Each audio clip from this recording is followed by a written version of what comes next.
सुगंधा और उसकी सास कांता के बीच एक अजीब सी जंग रहती थी। ये जंग थी किचन में कौन ज्यादा अच्छा काम करेगा और घर के सदस्यों के दिल जीतेगा।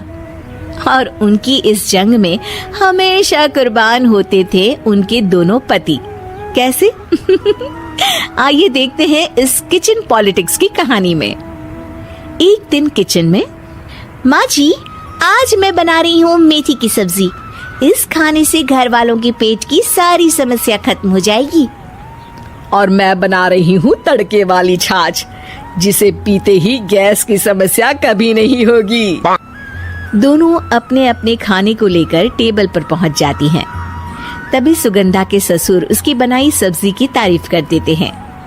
अरे वाह, मेथी की सब्जी भी बनी है, बड़ी ही स्वादिष्ट है। वाह बहू वाह। अरे बहू, लेकिन इसमें इतनी सारी मेथी बर्बाद करने की क्या जरूरत थी? देखिए माँ जी, ये तो वो मेथी है जो आप रात में भिगोकर सुबह उसका पानी पीती हैं, और जो मेथी फेंक देती हैं उसी से मैंने ये सब्जी बनाई है। अरे वाह बहू, तुमने तो बड़ा ही समझदारी का काम किया। बस अब क्या था, कांता जी का तो मानो ये सुनकर खून ही सूख गया। वो फैसला कर लेती है कि किसी भी तरह वो अपने खाने की तारीफ लेकर ही रहेगी और सुगंधा को किचन में उसकी कमियां गिनाएगी।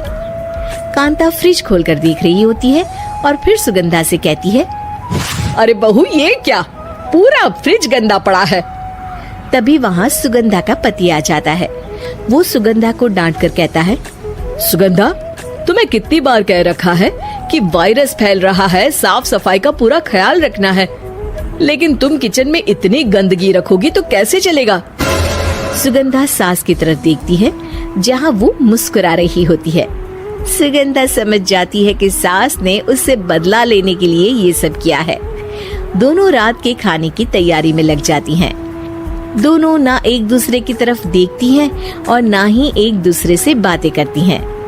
रात को खाने की टेबल पर एक एक कर दोनों कई तरह के अलग अलग व्यंजन टेबल पर लगा देती हैं और अपने अपने पति के पास जाकर खड़ी हो जाती हैं। अरे खाइए जी खाइए, मैंने बड़ी मेहनत से बनाया है। प्लेट में वो खाना डालती हैं।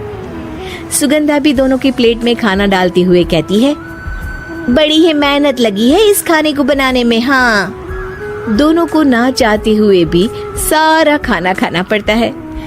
कहीं दही तो कहीं मलाई तो कहीं मसाला। और इन सब के बाद दोनों बड़ी ही मुश्किल से अपने कमरे में सोने जाते हैं।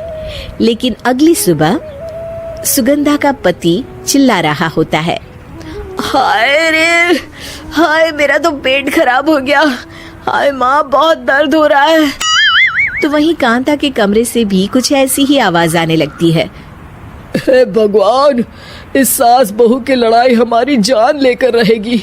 जाओ कोई डॉक्टर को बुला कर लाओ। डॉक्टर आते हैं। दोनों को देखकर कांता और सुगंधा से कहते हैं, देखिए, आप दोनों इन्हें खाने में हल्का ही दीजिएगा।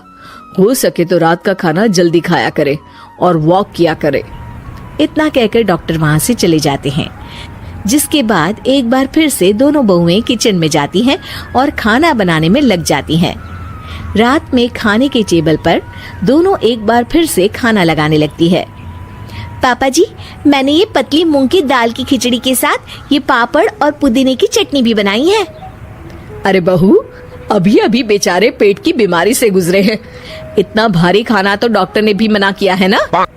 देखिए, मैंने आप दोनों के लिए सूप बनाया है। और दोनों उन लोगों की प्लेट में खाना डालने लगती हैं। तभी दोनों एक साथ बोल पड़ते हैं, बस करो, हमें माफ करो। हमें नहीं खाना इस घर में, ना खिचड़ी और ना ही सूप। हम इंसान हैं, एक वक्त में एक ही खाना खा सकते हैं। बस करो, हमें माफ करो। हमें नहीं खाना इस घर में, ना खिचड़ी और ना ही सूप। हम इंसान हैं, एक वक्त में एक ही खाना खा सकते हैं। इतना कहकर वो दोनों वहां से चले जाते हैं। कहानी का अंत। आप लोग उम्मीद कर रहे होंगे कि अंत में सब ठीक हो जाएगा। नहीं जनाब, अगर सास बहू के बीच सब ठीक हो जाए तो आप ये सीरीज देखे ही क्यों? तो मजा लीजिए इस चैनल में सास बहू से जुड़ी कहानियों का, क्योंकि ये ऐसा रिश्ता है जिसकी मिठास उसकी खटास में हमेशा